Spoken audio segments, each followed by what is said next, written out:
अस्सलाम वालेकुम, welcome to my channel food Patari. Patari में आज बन रही है कुछ स्पेशल खीर जो बहुत ही मज़ेदार है। बहुत कम चीज़ों यानी कि सिर्फ 3 चीज़ों के साथ हम इसको तैयार करेंगे। बहुत आसानी से तैयार होने वाली है। बस इन चीज़ों के इस्तेमाल में थोड़ा सा ट्विस्ट है, थोड़ा सा ये काम ट्रिकी है। आपने इसको सीख लेना है तो आप बहुत आसानी से इसे बना लोगे। ये खीर इतनी मज़ेदार बनती है कि चखने वाला पूरी प्लेट खा जाता है। ये मैंने खुद एक्सपीरियंस किया है। तो चलें फिर ये सुपर टेस्टी सुपर डिलीशियस खीर बनाना शुरू करते हैं। आपने मेरी बातों को बहुत ध्यान से सुनना है और उन्हें फॉलो करोगे तो फिर ही ऐसी खीर बना पाओगे। बिस्मिल्लाहिर्रहमानिर्रहीम। इस खीर को बनाने के लिए मैंने लिए हैं 1 कप चावल, जिन्हें मैंने 2 घंटे पहले भिगो के रख दिया था। अब जिस पानी में इन्हें भिगोया था उस पानी को रिमूव कर दिया और अब इन चावलों को हाथों से इस तरह क्रश कर लूँगी ताकि हमारी खीर दानेदार बने। इसके लिए आप टोटा चावल भी इस्तेमाल कर सकते हैं। ये खीर मैं 4 किलो दूध से बना रही हूँ, जिसमें से 3 किलो दूध अभी मैं इस पैन में डाल रही हूँ और 1 किलो दूध मैं बाद में इस्तेमाल करूँगी। ये खीर बनाने के लिए हमने फुल फैट मिल्क इस्तेमाल करना है। जब दूध खूब अच्छी तरह उबल जाए तो इसमें जो चावल हमने भिगो के रखे थे वो शामिल कर देंगे और इन चावलों को हम दूध के साथ तकरीबन 20 से 25 मिनट तक पकाएंगे और इसको पकाते हुए हम फ्लेम मीडियम टू लो रखेंगे। चावलों को दूध में डालने के बाद हम इन्हें अच्छी तरह दूध में मिक्स कर देंगे और खीर अब पकती रहेगी। बस आपने थोड़े थोड़े वक्फे के बाद इसमें चम्मच हिलाते रहना है। 20 से 25 मिनट में चावल भी पक जाएंगे और दूध भी गाढ़ा हो जाएगा। उतनी देर हम इसका कैरेमल तैयार कर लेते हैं।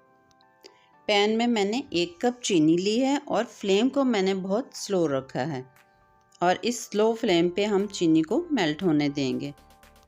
इस दौरान आपने चम्मच मुसलसल हिलाते रहना है। आहिस्ता आहिस्ता चीनी पिघलना शुरू हो जाएगी और इसके क्रिस्टल खुलना शुरू हो जाएंगे और इसके साथ साथ चीनी का कलर भी चेंज होता जाएगा।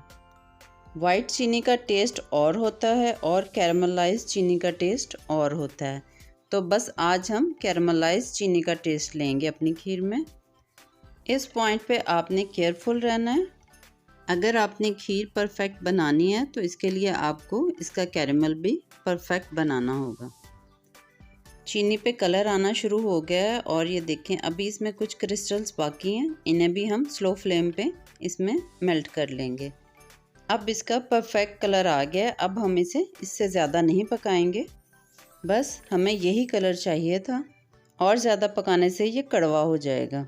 अब 1 किलो दूध जो मैंने बचाया था वो इसमें शामिल कर देंगे थोड़ा थोड़ा करके और इसमें दूध शामिल करते ही चीनी दोबारा आपस में जुड़ गई है।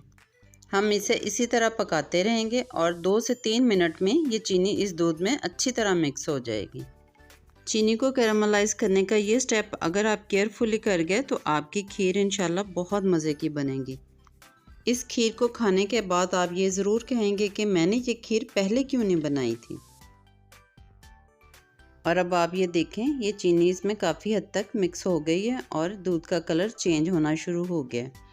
जैसे जैसे ये सारी चीनी इसमें मिक्स हो जाएगी तो हमारे दूध का कलर भी ब्राउनिश सा हो जाएगा। लें जी, सारी चीनी दूध में मिक्स हो गई है। अब आपने दूध को एक उबाल देना है। ये दूध बिल्कुल स्मूथ तैयार हो गया है, इसमें कोई चीनी के क्रिस्टल या लम्स नहीं है। ये अब बिल्कुल परफेक्ट है। अब इसे हम एक साइड कर देंगे और खीर की तरफ चलते हैं। तकरीबन 25 मिनट के बाद चावल गल गए हैं और दूध रिड्यूस हो गया है। तो जो दूध हमने कैरामलाइज किया है अब वो इसमें शामिल कर देंगे और हमारी खीर का रवायती फ्लेवर छोटी सब्ज़ी इलायची, अब मैं इसमें 3 से 4 छोटी सब्ज़ी इलायचियाँ जिन्हें मैंने खोल लिया है वो शामिल करूँगी। और इसके अलावा अगर आप चाहते हैं इसमें कुछ ड्राई फ्रूट्स डालना तो अभी डाल लें, चाहे बाद में इसके ऊपर गार्निश कर लें। तकरीबन 7 से 8 मिनट के बाद हमारी खीर गाढ़ी होनी शुरू हो गई है। खीर बनाने के सारे प्रोसेस में आपने चम्मच चलाते रहना है। मुसलसल चम्मच चलाने से एक तो खीर स्मूथ हो जाती है और दूसरा ये बर्तन के नीचे भी नहीं लगती।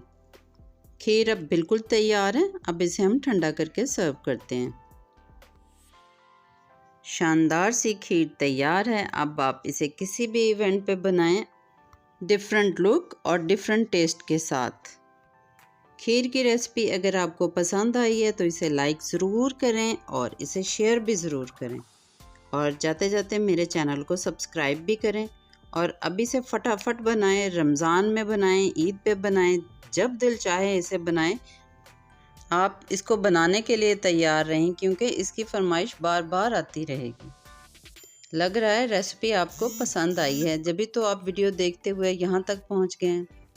तो बस जल्दी से इस रेसिपी को ट्राई करें और नई वीडियो का इंतज़ार करें। खीर बनाने की इस टेक्निक को आप सवैयों पे भी ट्राई कर सकते हैं, यानी कि चावलों की जगह आप सवैयाँ यूज़ कर लें। ये आइडिया हमारी बहुत सी स्वीट डिशेस को एक नया जायका देगा। आप ये खीर बनाएं, मैं अगली रेसिपी की तैयारी करती हूँ। अल्लाह हाफ़िज़।